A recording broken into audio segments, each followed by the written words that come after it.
Bonjour, donc nous allons continuer notre travail sur le livre Maths c'est complexe. C'est un wikibook. Alors on est dans propriété et application, étude du code pour les experts, les vecteurs propres.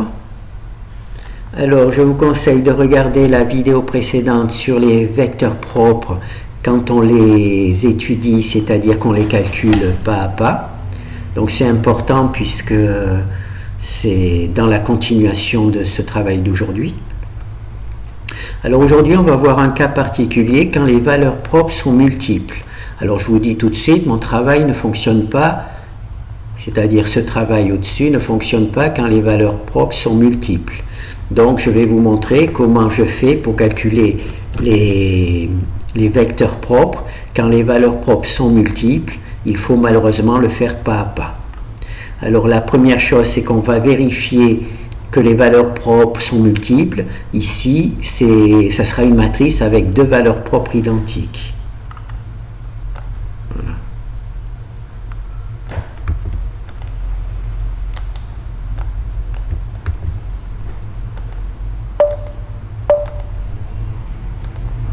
Alors on a une matrice comme ça aléatoire, on a le calcul des valeurs propres et on voit ici la première c'est 2, la deuxième c'est 1 et la troisième c'est 1. Donc on a donc deux valeurs propres identiques. On va juste vérifier avec Octave qu'on ait bien deux valeurs propres identiques. Voilà, on a bien nos deux valeurs propres identiques.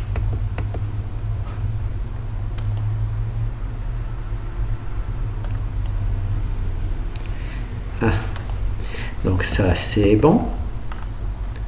Alors tout le travail va être basé sur cette matrice là, qui a deux valeurs propres identiques, 1 et 1 et 2. Donc il n'y aura pas de valeur de matrice aléatoire. Ce n'est pas possible parce que malheureusement dans ce travail particulier on est obligé de travailler avec des matrices statiques parce que c'est trop complexe autrement.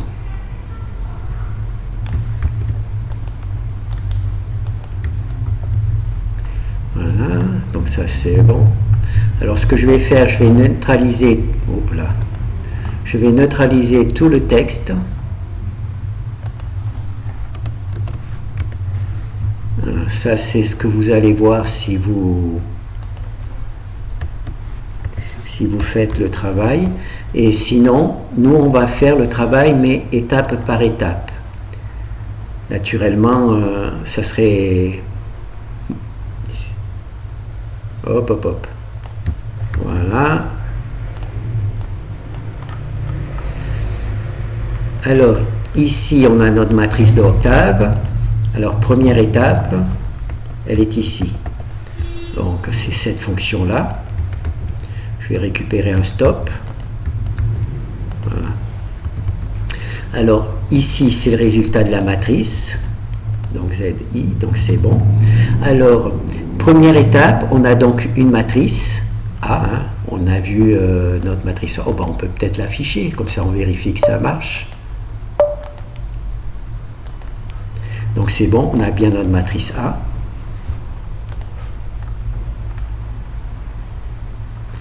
Peut-être que oui, on peut s'en servir. Et ce que l'on va faire en première étape, c'est créer une matrice identité. Voilà. Alors, ici, on a la matrice identité.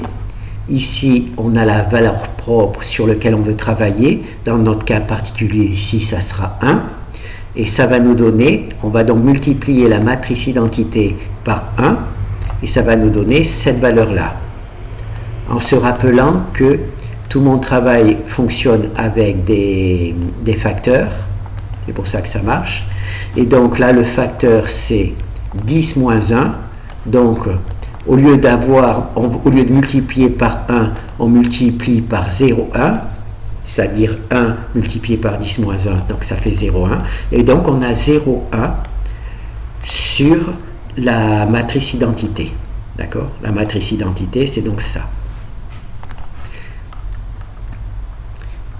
Et c'est cette fonction-là qui fait ça.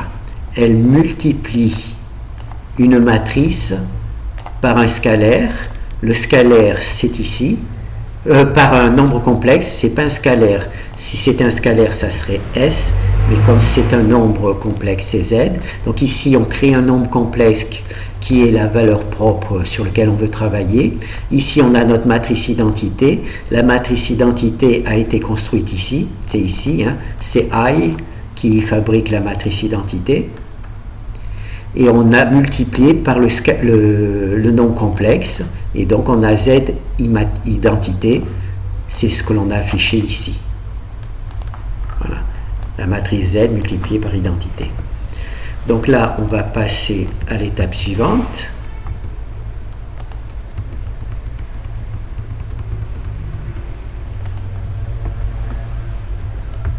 Alors, dans cette étape, ce que l'on fait, c'est que on prend la matrice A, qui a été multipliée par un facteur, qui est 10-1, et on va la soustraire, minus, D, la matrice identité. Donc A, qui a été multipliée par un facteur, moins la matrice identité. D'accord? Et on obtient cette valeur-là. D'accord? Je ne sais pas pourquoi j'ai créé cette truc-là. Puisqu'il aurait suffi d'utiliser la matrice, bon, je ne sais pas. Donc, c'est pas grave. Donc ici, on va donc récupérer cette valeur-là.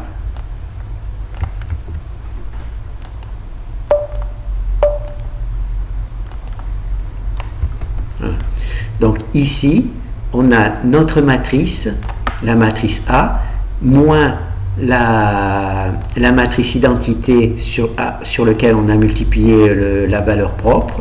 Cela nous donne cette valeur-là. D'accord? Alors ici, on voit que la matrice, donc ici, naturellement, ça marche sur les diagonales, il y a la soustraction, donc on n'a plus les mêmes valeurs, c'est-à-dire qu'il y a le plus 1, il a disparu, puisqu'on a soustrait 0,1. Là, il y a le 1 qui a aussi disparu.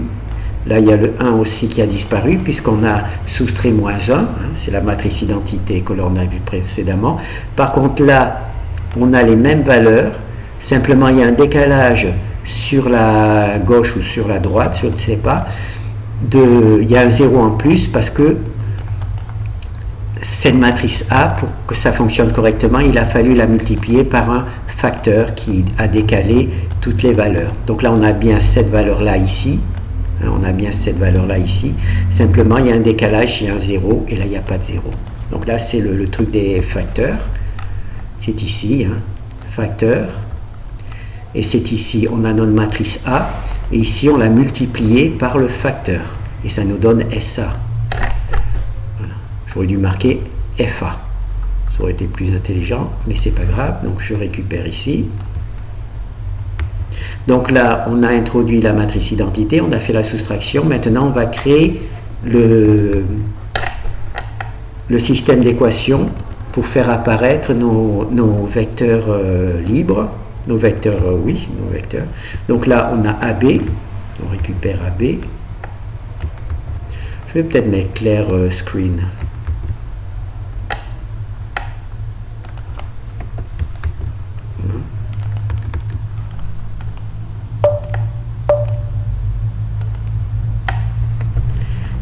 Donc ici, on a notre matrice A, c'est 3 lignes, 3 colonnes. On y a ajouté le vecteur B. Le vecteur B, c'est un vecteur nul, d'accord? Ça permet de résoudre un système d'équations, puisque ma fonction qui calcule qui résout les systèmes d'équations, elle a naturellement besoin d'une matrice A et d'un vecteur B. B pouvant avoir plusieurs colonnes. Donc là, on reconnaît notre matrice A. Voilà, donc là, copier A et B dans AB. Alors pour A, c'est tout simplement cette valeur-là, celle qu'on vient de calculer, qui est A moins la matrice identité. B, c'est un vecteur nul, et ça nous donne AB, et le AB, on l'a vu ici. Alors là, on va faire une petite erreur. Et on va aller dans le truc. Alors ici, on va... Donc là, on a vu qu'on avait notre matrice AB. Donc ici, on va résoudre AB. Voilà. Donc là, je suis parti, j'ai quitté le fichier principal. Je suis allé dans la fonction, celle-ci, qui calcule les variables libres. Donc là, c'est dangereux parce que des fois, on fait des erreurs comme ça. Donc on va lancer.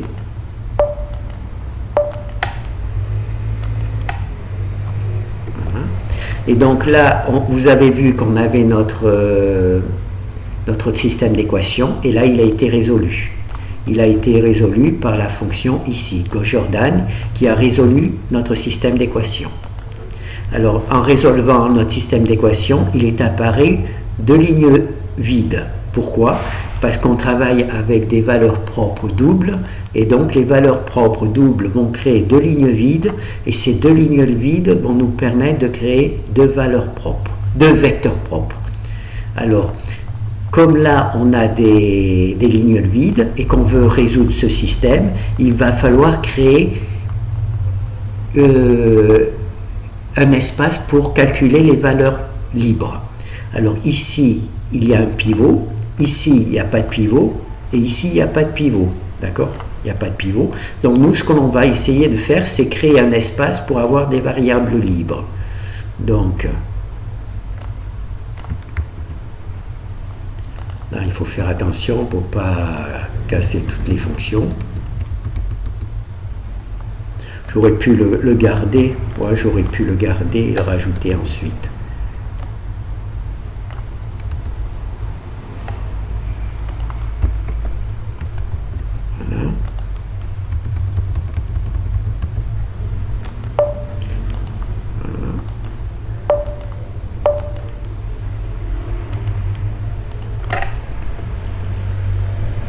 Ah d'accord, j'ai fait l'erreur. J'ai remis... j'aurais pas dû mettre hop, tuc, ni stop, ni clair. Juste mettre... voilà.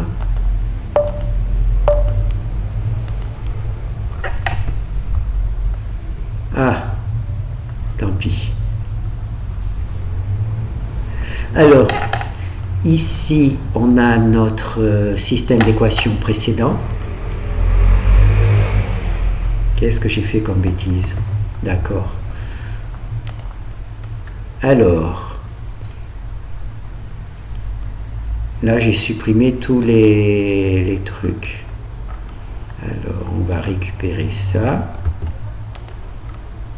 On va regarder, on va remettre ici... effacer écran. Ici, on va afficher notre système d'équation résolu. Et ici, on va afficher notre système d'équation dans lequel on a rentré les variables libres.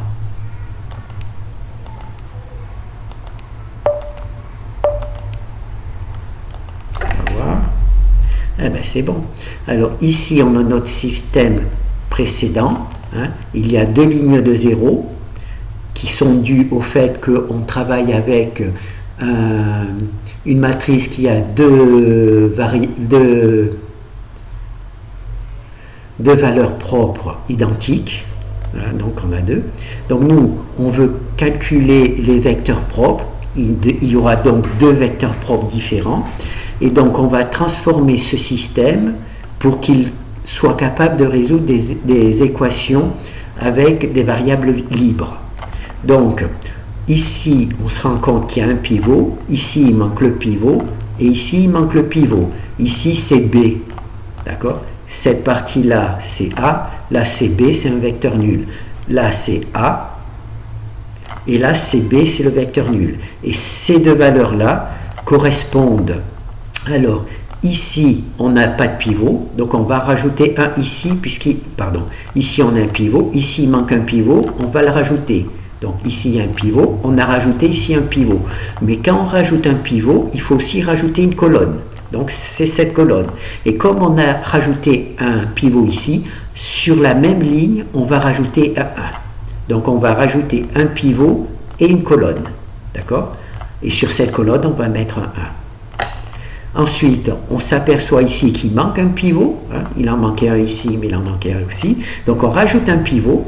Et comme on rajoute un pivot, on rajoute une deuxième colonne. D'accord? Donc là, il y a A, là, il y a B. Et le B ici, il est désormais construit de 3 colonnes. La colonne nulle qui correspond à B, plus une colonne qui correspond au premier pivot, au deuxième pivot, et une deuxième colonne qui correspond au troisième pivot. Voilà, troisième pivot. Et donc, en résolvant ce système, on va faire apparaître les valeurs des vecteurs propres, ou les vecteurs des variables libres, ou des vecteurs propres, c'est un petit peu comme ça qu'on peut voir. Donc là, on a notre truc, et donc maintenant, on est ici, et moi, donc je vais supprimer le stop. Je vais supprimer le stop. Et je vais faire apparaître le système. C'est ici qu'il faut le mettre, le stop. Ah merde, pardon. Le stop, il faut le mettre ici.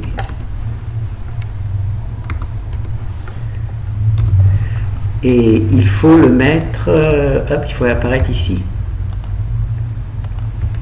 Donc là, on va avoir AB free. Ah ben, il est déjà AB free, donc c'est bon.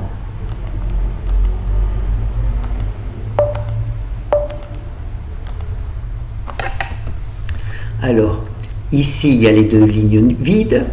Ici, on crée notre système d'équations qui va nous permettre de travailler sur les variables libres. Pivot, pivot, colonne supplémentaire avec un chiffre 1, deuxième colonne supplémentaire avec 1, et là, on a résolu le système. Hop. C'est cette fonction-là qui résout le système avec les variables libres. D'accord? Et là, on a déjà nos valeurs. On a déjà nos valeurs. C'est ça, nos valeurs. Alors là, il va falloir tout effacer, en espérant que je n'ai pas fait d'erreur. On va voir. Hein. Alors là, on a donc résolu ce travail-là. Donc maintenant, on a nos variables libres. Je vais neutraliser la normalisation. Et il va me falloir trouver un moyen d'afficher ma matrice.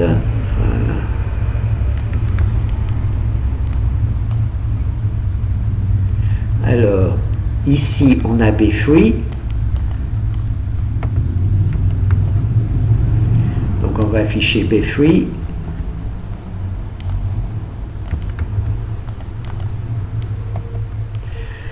B-free et stop.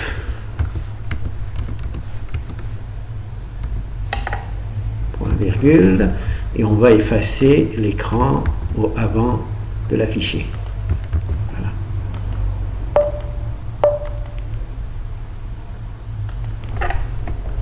Voilà, donc là j'ai récupéré B3, hein, c'est la résolution du système. J'ai supprimé la partie précédente pour n'avoir que B3, d'accord?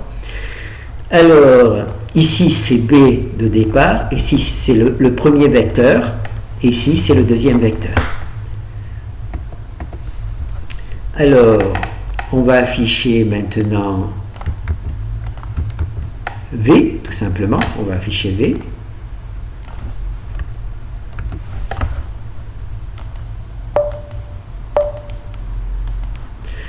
Voilà. Alors, notre vecteur, notre matrice qui va nous permettre d'afficher les vecteurs propres, c'est celle-ci. Voilà.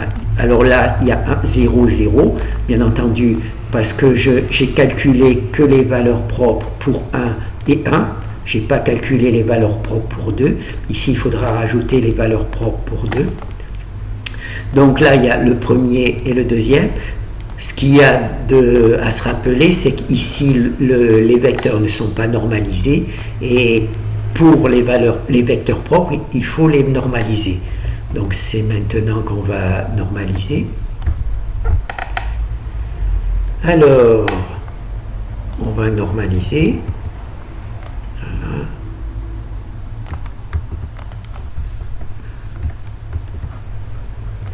On va supprimer celui-là. On va supprimer celui-là. Voilà.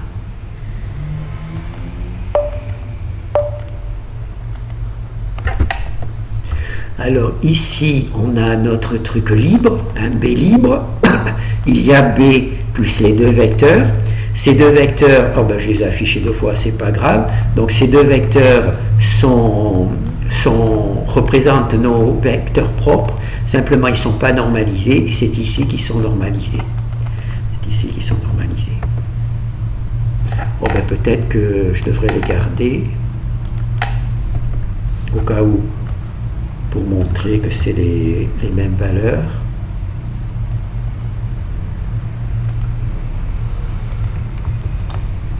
Voilà, j'ai raté.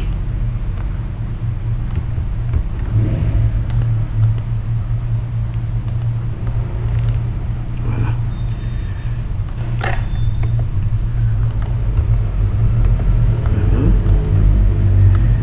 Alors maintenant, il va falloir, je vais directement récupérer le code ici, puisque j'ai fait trop de changements.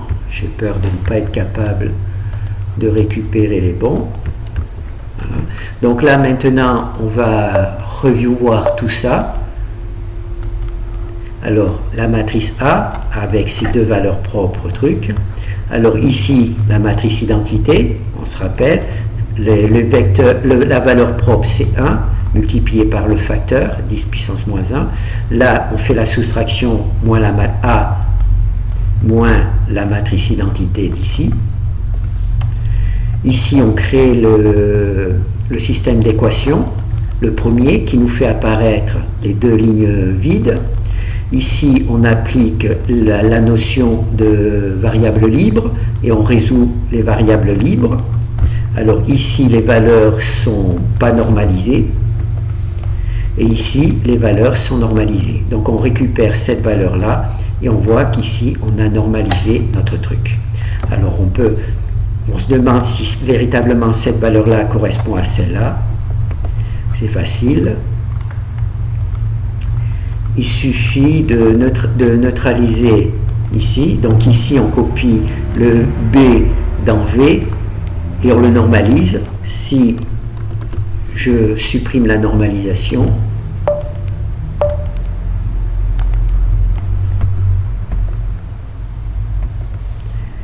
hop. Si je supprime la normalisation, on voit bien qu'on a les mêmes valeurs. 51, 41, 51, 881, 51, 881. 841, pardon. Voilà, on a bien les mêmes valeurs. Simplement, comme nos vecteurs propres doivent être normalisés, donc on normalise. Et dans ce cas-là,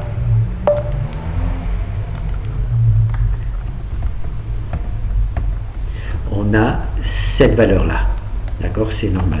Alors là, il nous demande de copier les deux vecteurs, hein, V1 et V2. Enfin, c'est le vecteur V2 et V3, hein, d'après la position qu'il possède. Et de les copier dans le prochain fichier. Donc je récupère ce code. On peut observer qu'il y a des virgules, alors que dans les autres valeurs, là, il n'y avait pas de virgule. Là, il y a des virgules. Comment j'obtiens les virgules? Si je mets un P majuscule, les matrices sont dessinées avec des virgules qui séparent les nombres. Et si on met un P minuscule, il n'y a pas de séparation avec des virgules. Donc là, j'ai mis un grand P majuscule pour avoir justement ce genre de truc. Donc là, je récupère le vecteur, hein, nos deux vecteurs colonnes, hein, qui correspondent normalement à nos valeurs propres, vecteurs propres. Alors, sauver les vecteurs propres des deux valeurs propres identiques, donc c'est ce que l'on va faire maintenant.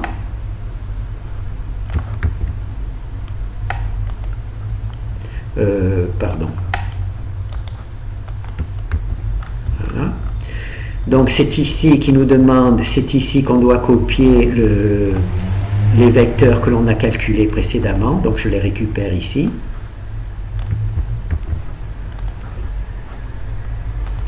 Voilà, et je les mets là.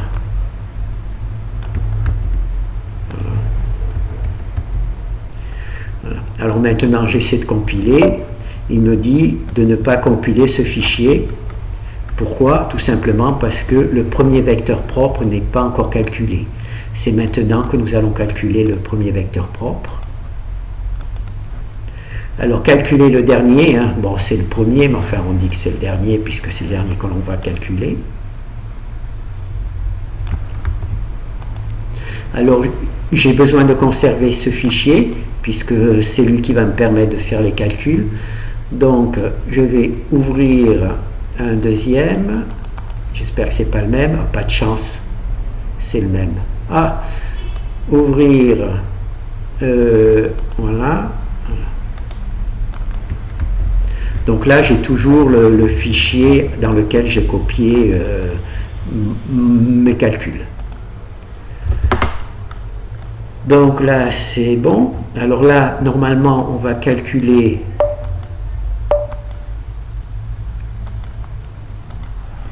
on a donc notre matrice A.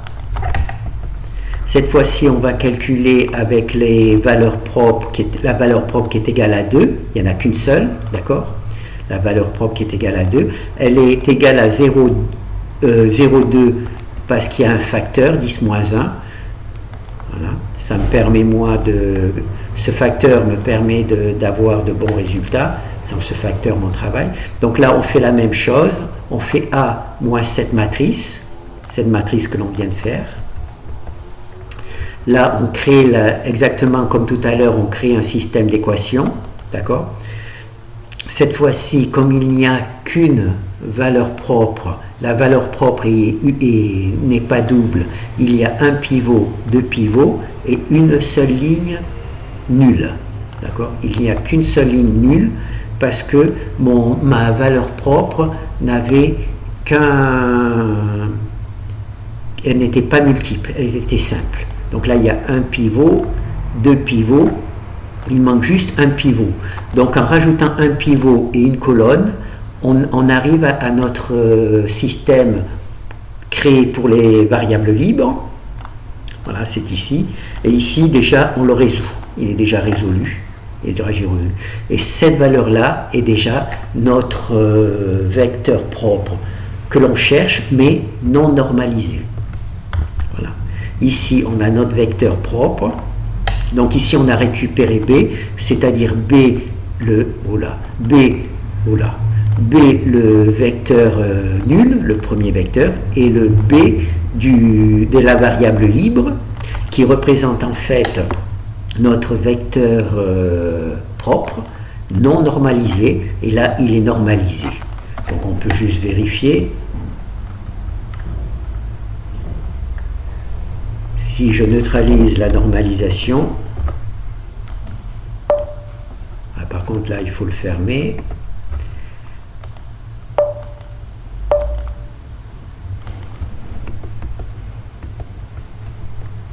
Voilà.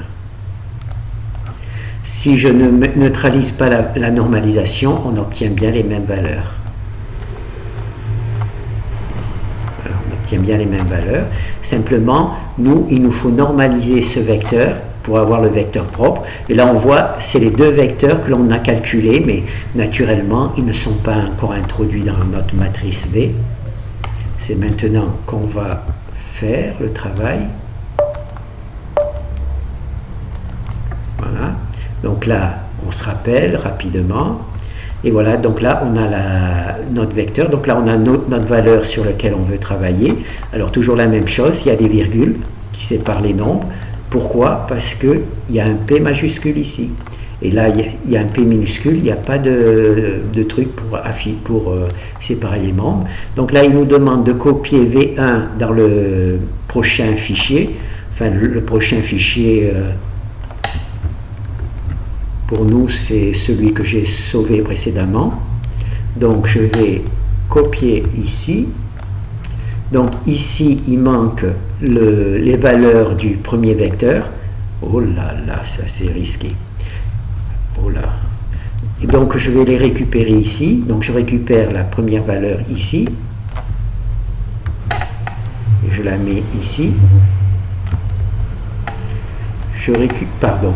Je pourrais la récupérer ici, mais je vais la récupérer dans le truc. Je récupère la deuxième valeur ici. Là, je me suis compliqué un peu la vie. Je la mets ici. Voilà, je vais le fermer, tant pis. Abandonner. Je récupère la troisième valeur ici. Et je la mets ici. Voilà. J'ai bien récupéré. Oui, j'ai bien récupéré. Donc là, je peux fermer. Et maintenant, alors là, il y a Do Not Compile. Je vais quand même compiler. Donc là, ça ne marche pas parce qu'il y a Do Not Compile. Maintenant, je le supprime et maintenant, il va compiler. Voilà. Alors là, il y a notre matrice A. Alors, il y a le vecteur V que je viens de fabriquer à partir de le vecteur V1 qui correspondait à la valeur propre 2 et le vecteur V2 et V3 qui correspondaient aux valeurs propres 1. Voilà. Donc là, c'est bon. Donc là, on a A. Là, on a le vecteur que j'ai calculé. Hein. Est-ce qu'on peut le voir? Voilà, il est là. Hein. C'est le vecteur que j'ai calculé. Là, il y a l'inverse du vecteur que j'ai calculé. Quand on fait la multiplication de A par l'inverse, par la gauche du vecteur, et par la droite, par le vecteur, on retrouve bien notre matrice, nos valeurs propres, c'est-à-dire 2, 1 et 1. Donc on a bien calculé un vecteur qui permet de recalculer les valeurs propres. C'est ce vecteur-là. C'est ce vecteur-là qui nous a permis de bien recalculer les vecteurs propres. Et aussi, une fois qu'on a les valeurs propres, les valeurs propres, c'est-à-dire ici, et on peut la multiplier par la gauche par les vecteurs propres, par la droite par l'inverse des vecteurs propres, et on retrouve bien la matrice A. Voilà. Donc on a réussi à calculer les vecteurs propres d'une matrice qui a des valeurs propres multiples. Voilà. Voilà. Donc c'est un peu compliqué, bien entendu, je vous conseille de faire ça plutôt avec Octave, hein, si vous avez des valeurs propres qui sont multiples, mais cette manière de travailler vous permet de voir un petit peu les fonctions et voir comment les fonctions fonctionnent, tout simplement. Donc c'est pour ça que je l'ai fait. Donc j'ai fait le travail étape par étape pour calculer les vecteurs propres avec des valeurs propres toutes différentes. Et là, j'ai fait des valeurs propres multiples. Voilà. Il y a une matrice 3-3 avec deux valeurs identiques, deux valeurs propres identiques, et je m'en suis sorti. Donc là, le dernier fichier, c'est tout simplement celui que je viens de construire.